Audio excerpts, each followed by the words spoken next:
para mí, la Semana Santa, el tiempo para recordar poquito más la resurrección. Cada año está una bendición para nosotros, para mí, mi familia y por eso no sé si tenéis un culto de la día de resurrección o no. Y por eso, hoy no es Pascua,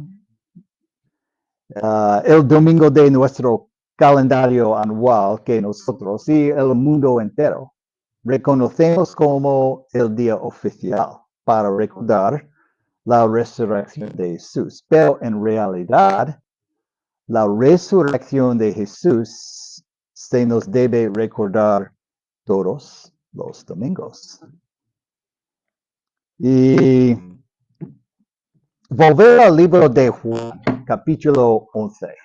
Capítulo 11 de Juan.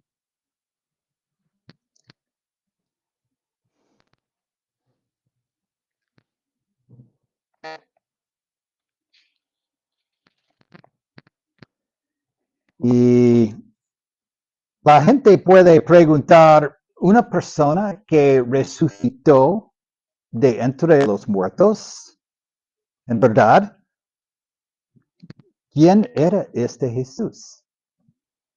Y esa puede ser una pregunta legítima, siempre y cuando estás buscando la verdad, y no como un burlador. No se sientes a juzgar estas palabras, dejes que las palabras de Dios te juzguen a ti. Aquí, en Juan capítulo 11, Jesús va a hacer un milagro. Jesús resucita a alguien de entre los muertos, antes de que él mismo muera y vuelva a la vida. Es una resurrección antes de la resurrección. Y casi tan asombroso como el milagro mismo son las cosas que dice Jesús, cómo responde y lo que hace.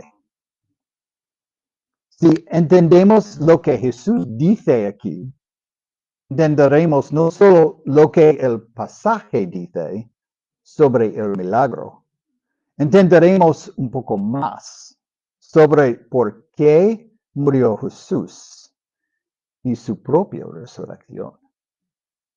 Oremos. Dios no eres solo nuestro creador y el creador de todas las cosas, pero tú sostienes todas las cosas. Y nos has dado tus palabras, la verdad para nosotros. Y, sin embargo, tus palabras y nos das libre albedrío para elegir.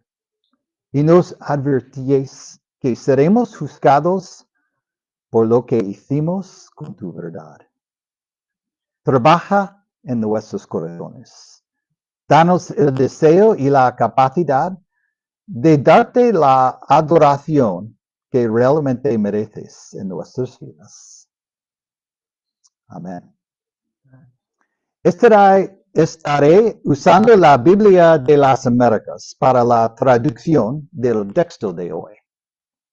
Y empieza en Juan 11, capítulo, versículo 1. Y estaba enfermo cierto hombre llamado Lázaro de Betania, la aldea de María y su hermana Marta. Y nos ayudará si entendemos el mapa. Betania está aquí, cerca de Jerusalén. Jesús está arriba, aquí, otro lado, aquí, en unos 150 kilómetros de distancia. Una persona sana podría caminar 40 kilómetros al día. Así que están a unos 3 días y medio o 4 días de distancia. Aquí, allí. Versículo 2. María, cuyo hermano Lázaro estaba enfermo, fue la que ungió al Señor con perfume y le secó los pies con sus cabellos. Juan nos contará una historia más completa de María en el capítulo siguiente. Versículo 3. Las hermanas entonces mandaron a decir a Jesús: Señor, mira, el que tú amas está enfermo. El que te amas está enfermo. No es que Jesús amaba solo a Lázaro, pero existe esta sensación de que Jesús se entregó a la gente para que todos se sintieran especialmente amados. Para citar un pastor. Juan, el escritor de este libro, se describe a sí mismo como el que Jesús amaba. No quiere decir, yo era el discípulo que Jesús amaba y todos los demás discípulos eran los odiados. Es que cuando llegas a conocer a este Jesús, te sientes especialmente amado por él. Versículo 4. Cuando Jesús lo oyó, dijo: esta enfermedad no es para muerte, sino para la gloria de Dios, para que el Hijo de Dios sea glorificado por medio de ella. Jesús, hablando con sus discípulos, dijo: esta enfermedad no terminará en muerte. En cierto sentido, sí, termina en la muerte, como veremos, pero no termina finalmente en la muerte.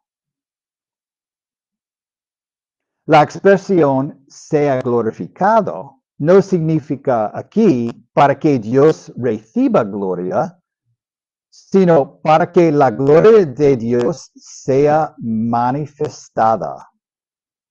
Versículo 5. Y Jesús amaba a Marta y a su hermana y a Lázaro. Cuando oyó, pues, que Lázaro estaba enfermo, entonces se quedó 2 días más en el lugar donde estaba.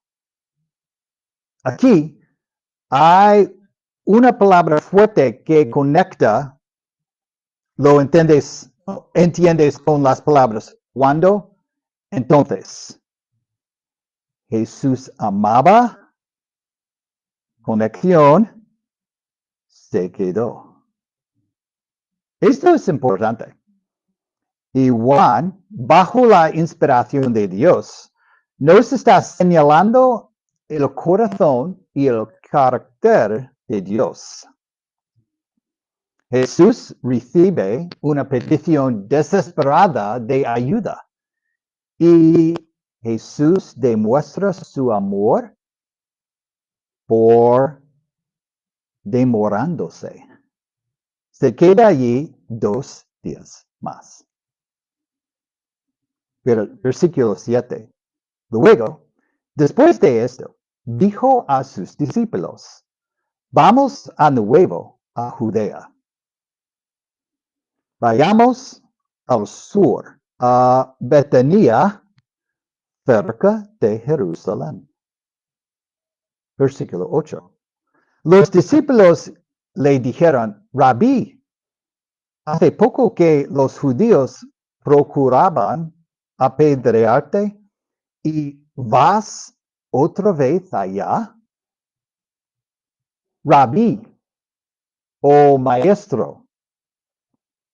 Los judíos Es decir, los judíos de Judea, los del sur, los que están relacionados con las autoridades del templo. Están hablando de lo que Juan ha escrito al final del capítulo 8. Y le están recordando a Jesús del tiempo en que los líderes querían y tenían la intención de matar a Jesús. Pero Jesús se escondió. Los discípulos están insinuando, si volvemos al sur, Jesús, solo estás buscando problemas. Versículo 9. Jesús respondió, ¿no hay 12 horas en el día? Si alguno anda de día, no tropieza, porque ve la luz de este mundo.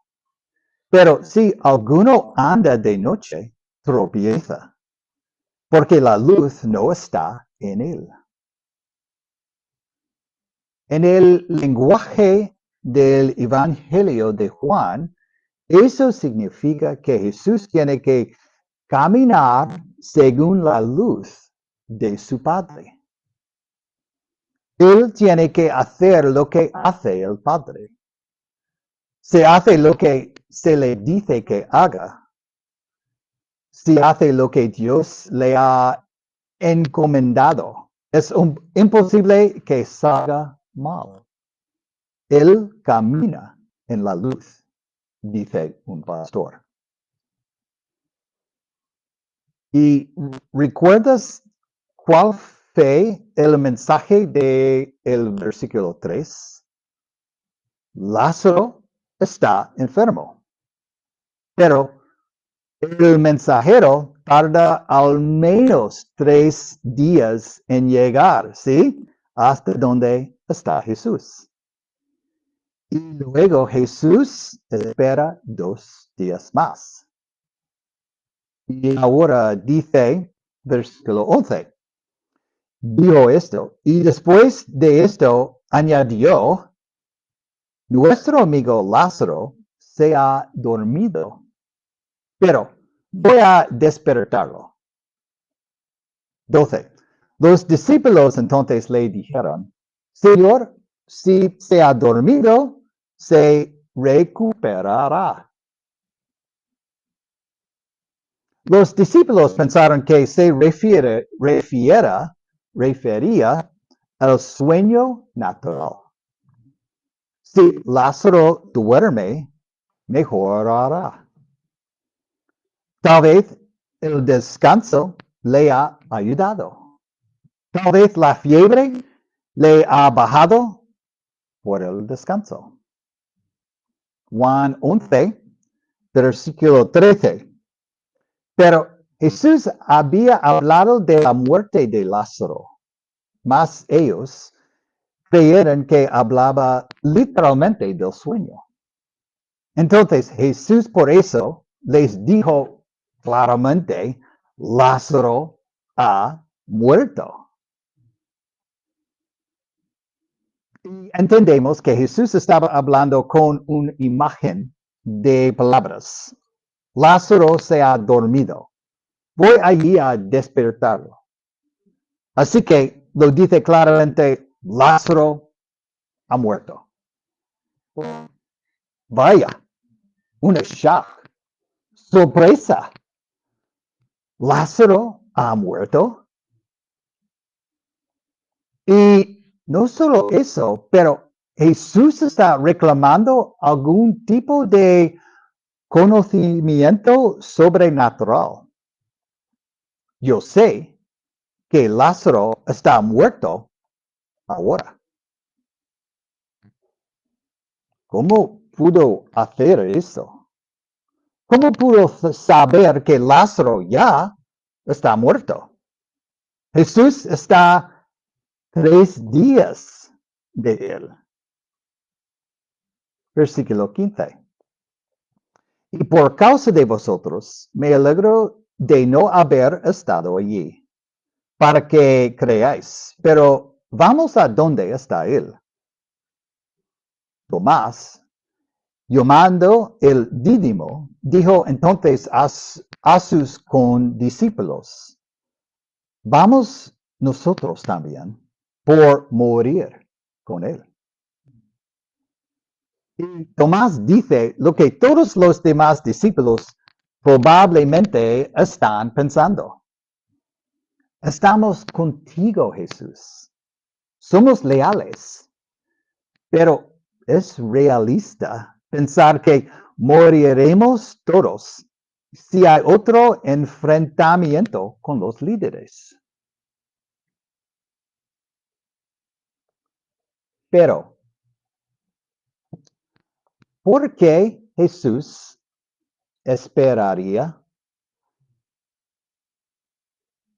para que los discípulos creyeran? No hay duda que estaban sorprendidos y confundidos por Jesús diciendo esto. Cuando el mensajero llega al norte, porque por lo que sabemos, Lázaro todavía está enfermo. Jesús espera 2 días y luego dice, Lázaro ha muerto. Y ahora todavía se necesitan 3 días completos, tal vez 4 días, para ir al sur y llegar a Betania, donde está el cuerpo de Lázaro. Y eso es exactamente lo que veremos más adelante en la historia. Jesús les pide que quiten la piedra. Y Marta dice, pero a estas horas ya huele mal. Lleva muerto 4 días. Entonces, la pregunta también, ¿por qué esperarías 2 días? Bueno, si Jesús se hubiera ido inmediatamente cuando recibió la noticia, Lázaro todavía habría estado muerto, pero solo por 2 días. Una razón por la que Jesús podría esperar es que podría haber habido una superstición en ese entonces, probablemente basado en una experiencia de una persona. En ese entonces, alguien podría entrar en fibrilación cardíaca y no habría pulso discernible. La persona no estaba muerta, pero parecía que estaba muerta.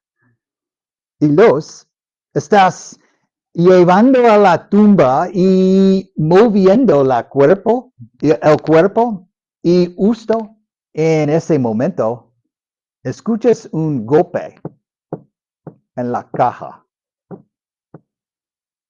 Todavía estaban vivos y todo este movimiento hizo que su corazón volvería a funcionar correctamente. ¿Te imaginas ser parte de esa experiencia? Un pastor dijo que estaba explicando esto en otro país y una mujer mayor se le acercó después y le dijo, eso es exactamente lo que le pasó a mi padre. Curiosa.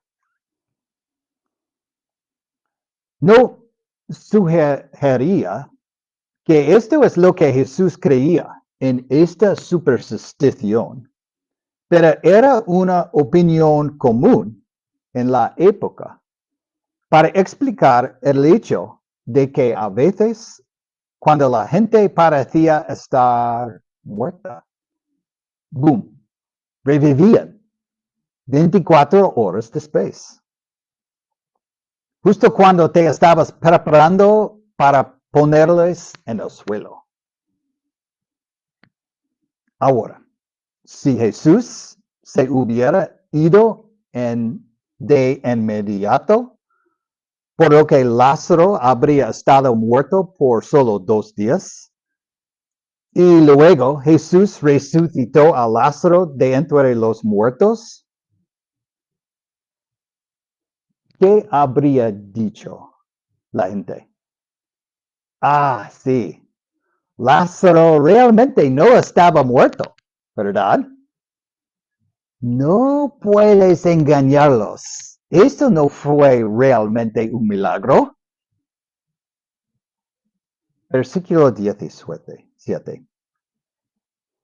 Luego, pues Jesús y halló que ya hacía 4 días que estaba en el sepulcro.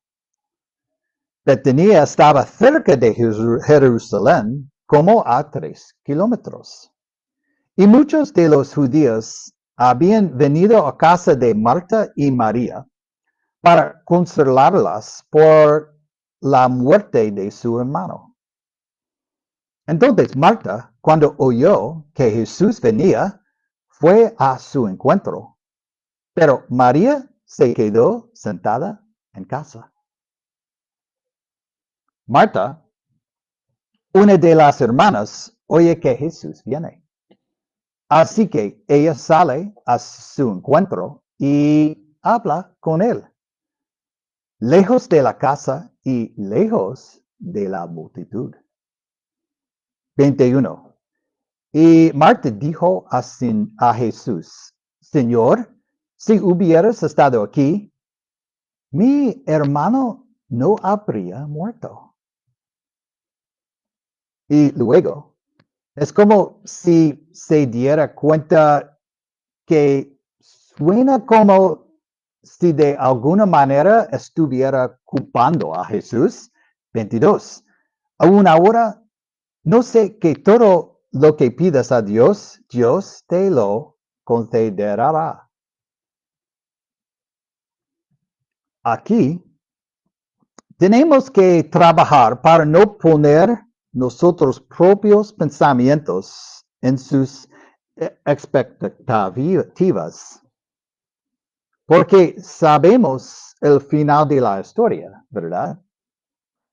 Así que podríamos caer en la tentación de pensar, quizás espera que Jesús resucite a su hermano,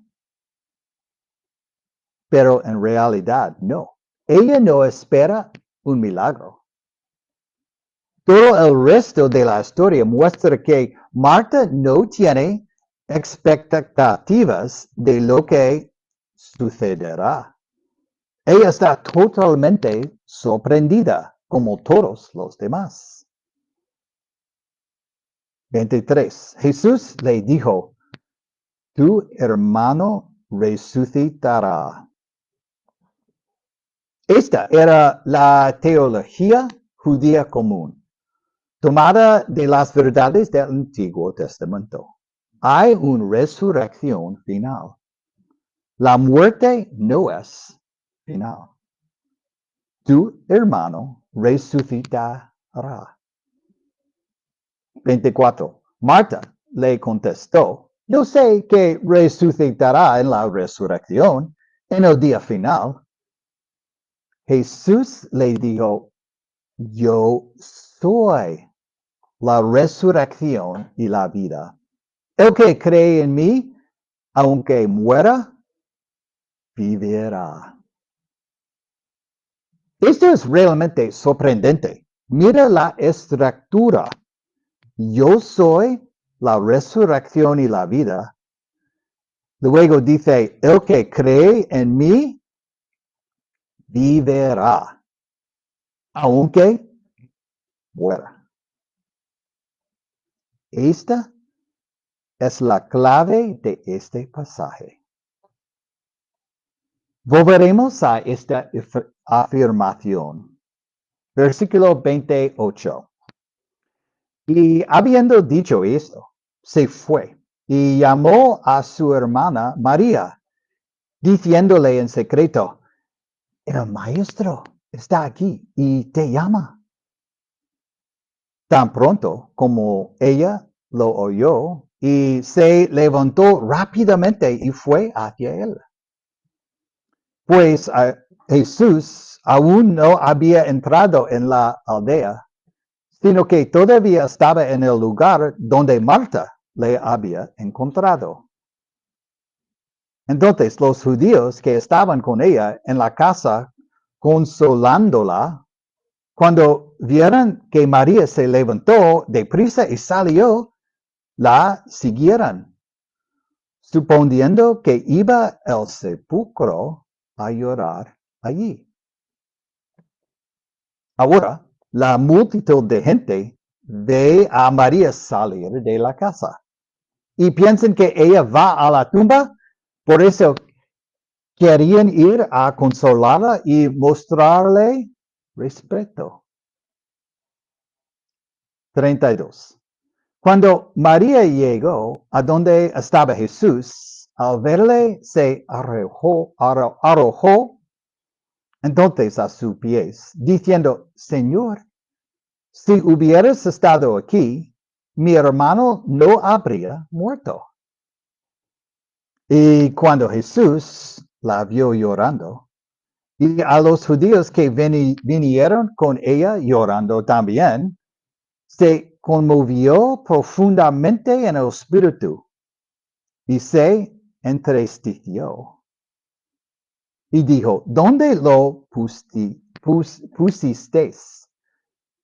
Le dijeron, Señor, ven y ve.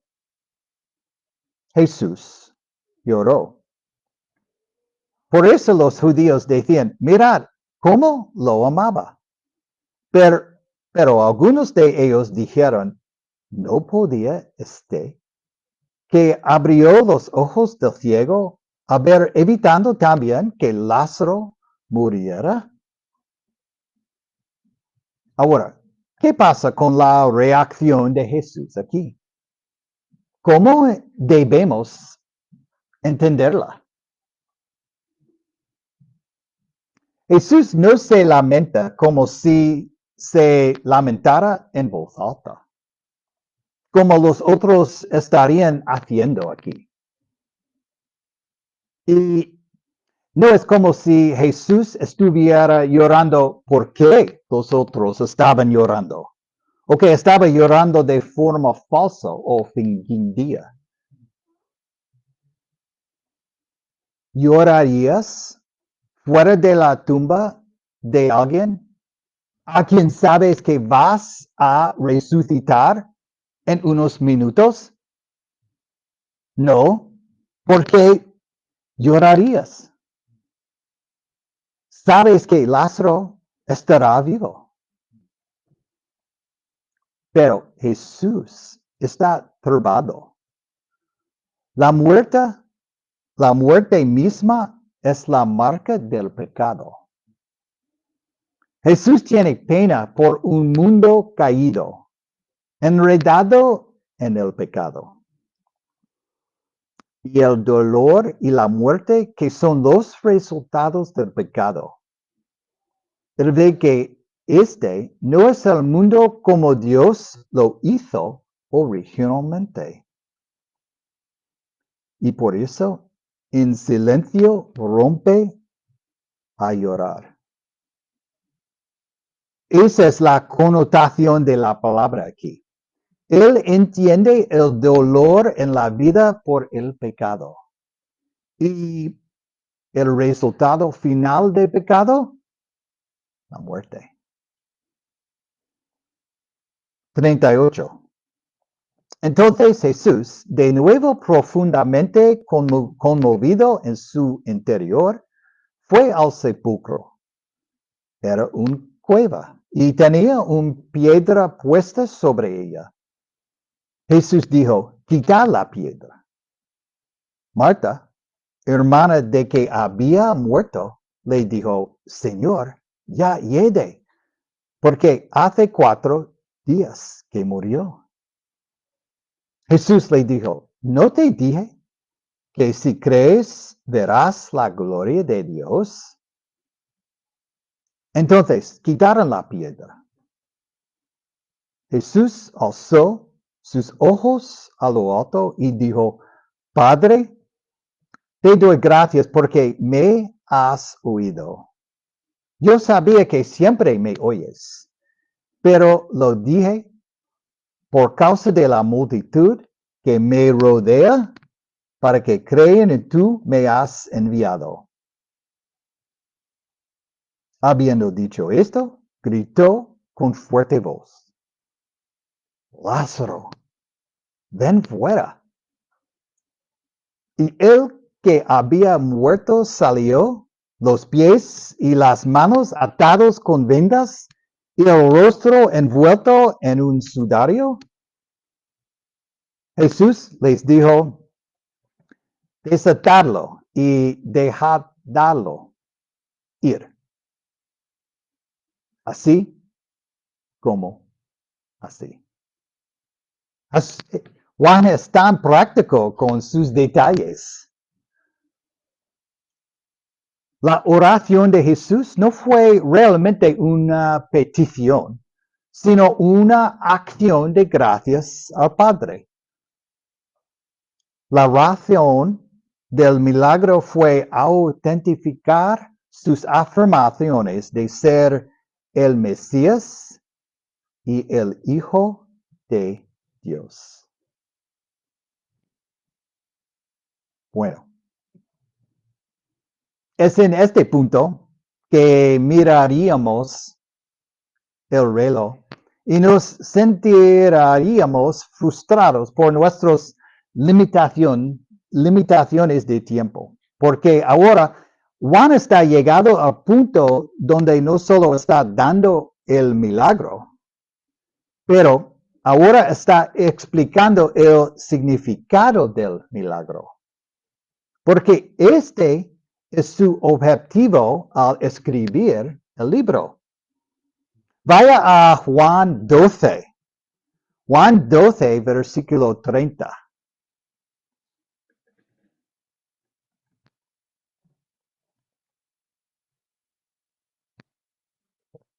Juan 20. Juan 20, versículo 30.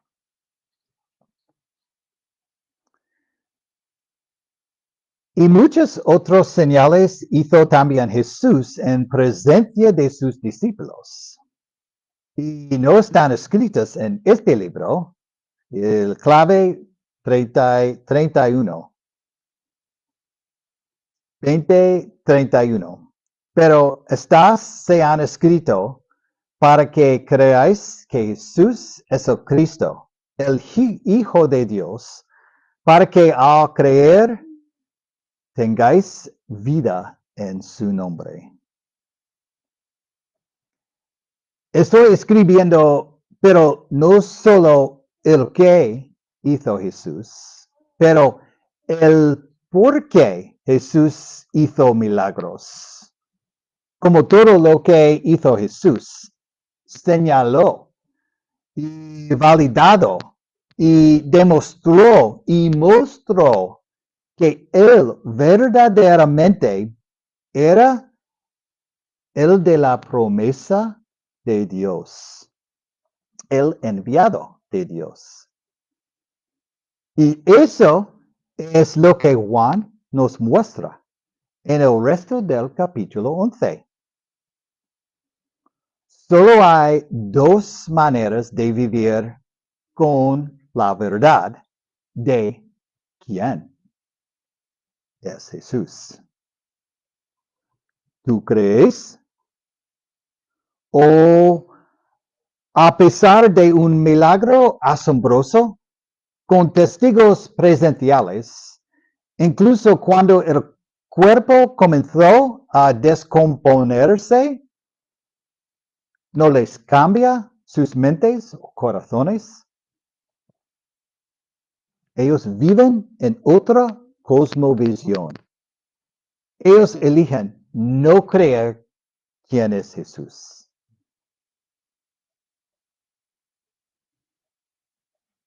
Te dije que volveríamos a mirar el versículo 25. Empieza en 24. Marta le contestó, yo sé que resucitará en la resurrección en el día final. Jesús le dijo, yo soy la resurrección y la vida. El que cree en mí, aunque muera, vivirá. Y todo lo que vive y cree en mí no morirá jamás. ¿Crees esto? Ella le dijo, sí, Señor, lo he creído que tú eres el Cristo, el Hijo de Dios, el que viene al mundo. Jesús está diciendo, las verdades son correctas para creer.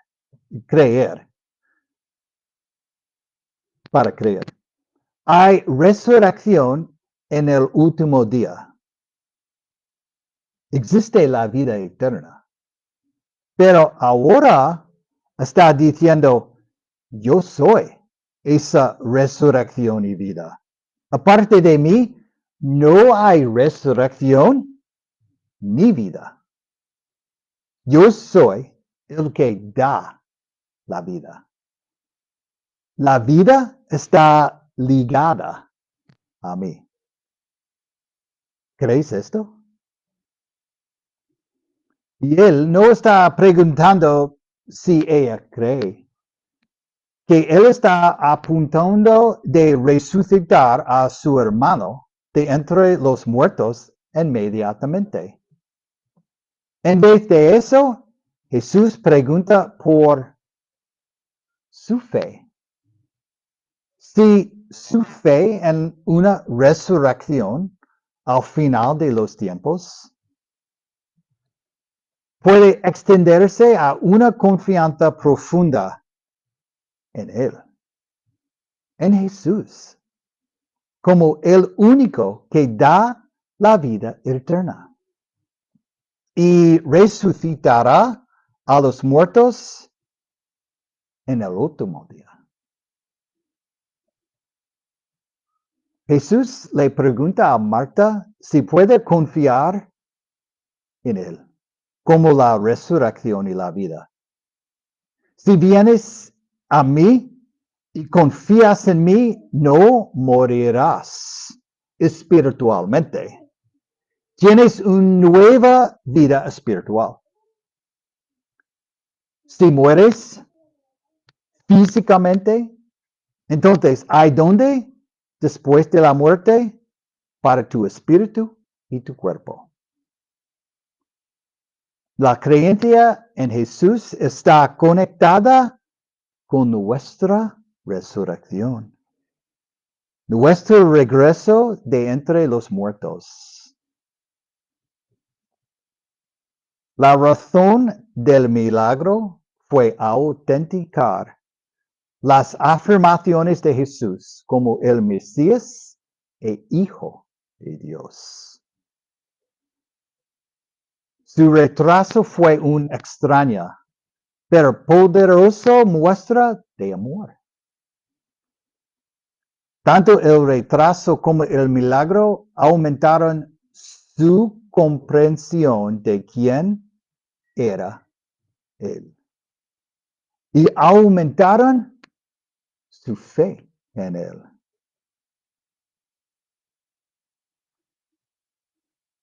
Confío que aumentará también vuestra fe en Jesús. Él, de hecho, es quien dice ser.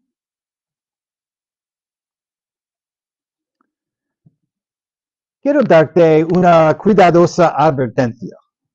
La muerte de Jesucristo, un sacrificio perfecto para nosotros, por nosotros, no es el centro del Evangelio, como tampoco la vida de Jesucristo es el centro del Evangelio. Aparte de su vida cumpliendo la ley, no hay justicia que imputar o poner en nuestra cuenta. Somos salvos en Cristo que cumplió perfectamente la ley en nuestro favor. Esto es sustitución. Y cuando pensamos en su muerte, podemos pensar sacrificio. Sacrificio y sustitución. Uno sin el otro no logra la redención. Así que Jesucristo es el centro del Evangelio. Su vida y su muerte. Su encarnación, su vida, su muerte, su resurrección, su ascensión, el tiempo presente y su prometido regreso. Todo Jesucristo es el centro del Evangelio. Jesús está empujando a sí mismo en el centro de todo. No es solo que haya resurrección en el último día, sino que no hay resurrección fuera de mí en el último día. Yo soy el que hace posible la resurrección.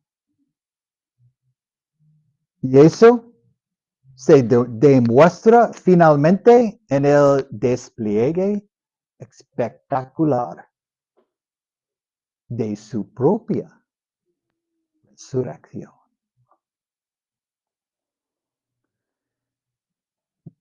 Dios nos regocijamos en la victoria de Jesús. Nos regocijamos en la nueva vida en Él. Te decimos gracias por ser un Dios que ama tanto que enviarías a Jesús para que viniera y muriera en nuestro lugar.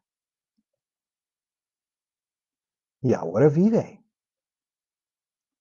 Gracias por ser nuestro gran Salvador. Amén.